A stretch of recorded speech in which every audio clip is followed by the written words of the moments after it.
Hi, this is our summary of the article Linguistic Motherwork in the Zapotec Diaspora.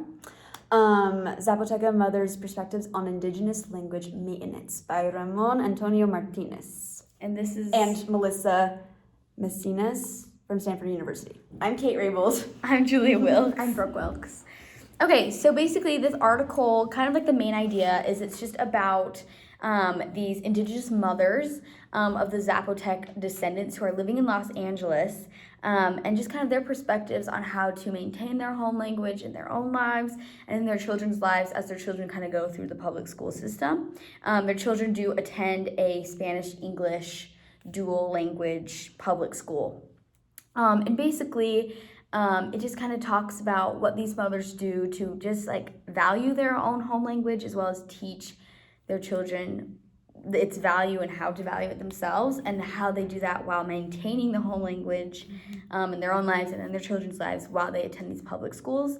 And it does kind of just like compare a little bit to other historical items, kind of just like colonialization, migration, racialization, and just how they have found like issues with those, and also just like the similarities, and kind of compares the two.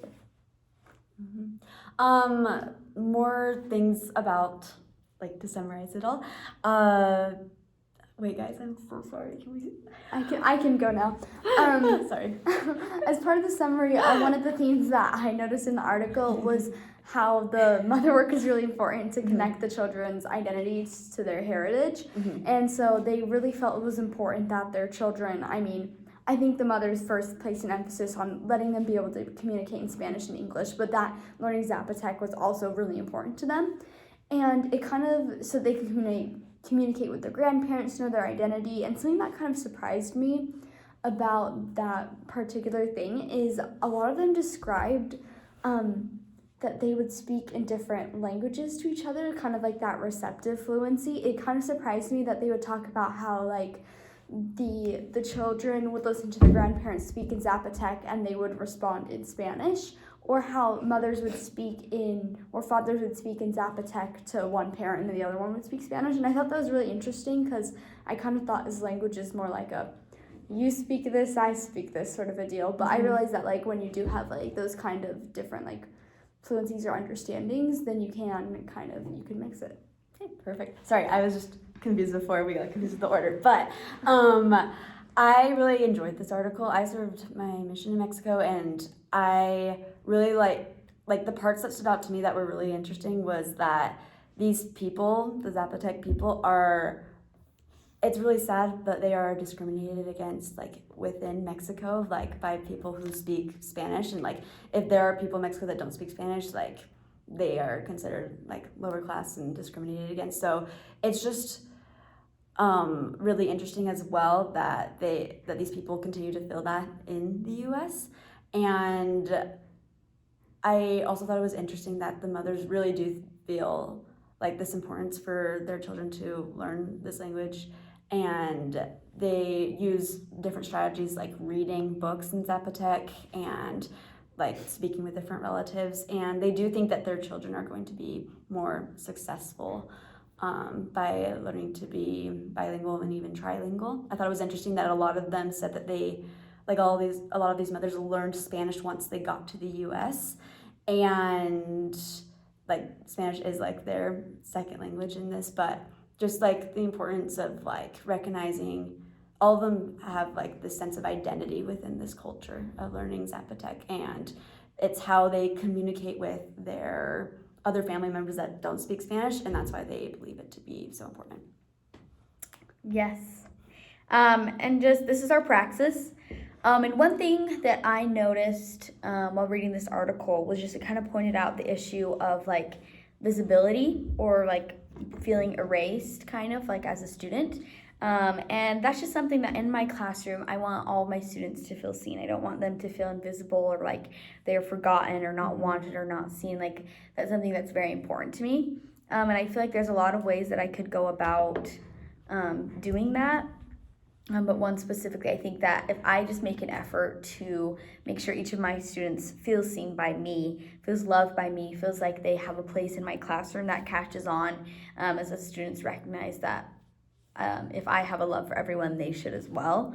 And just hopefully that helps with the overall environment in my classroom, making sure that nobody feels invisible.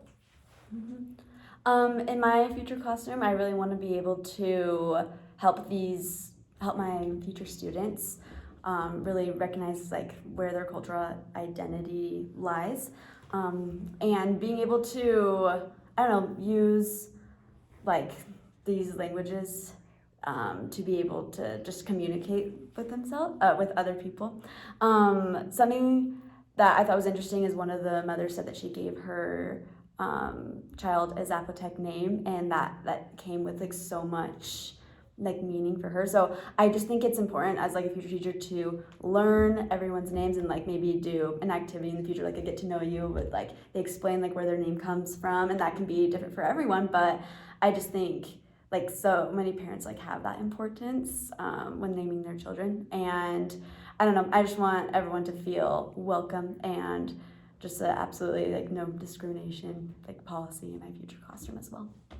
Yeah, I think one thing that I'll incorporate into my future classroom is I'm going to send out a survey to the parents of the children, and I can also adapt that to, if they ask it in for another language, I can use AI to modify the survey as well.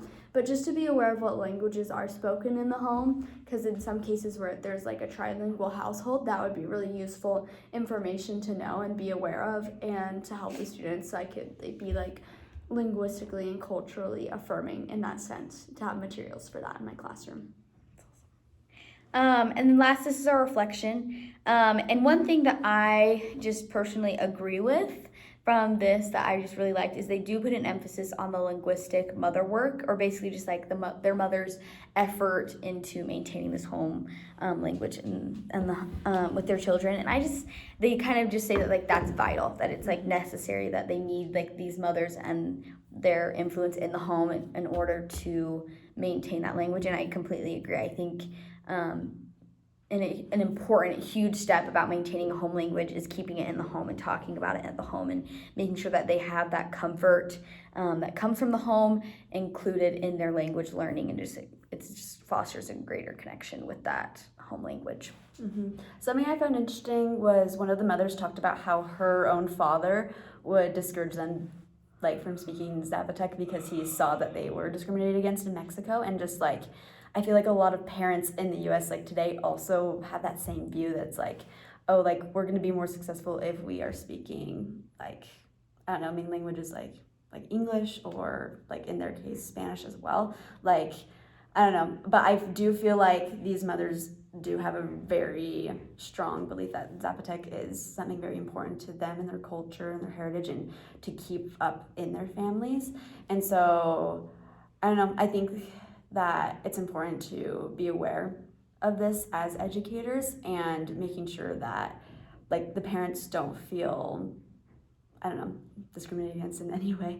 But Yeah, as a final reflection for me, I think it's interesting in this article how it's important to build bridges with the mothers of these students in our classrooms, because I think oftentimes we really won't know what efforts these mothers are taking in their linguistic mother work to help their children. And I think that if we're aware of those efforts, and I think it was this article, but I think both articles touched on this, but that as educators, if we take the effort to reach out to these parents who sometimes feel that it's inappropriate, or if they're hesitant to approach because of a language barrier, then we can establish those relationships that can really be beneficial to our students.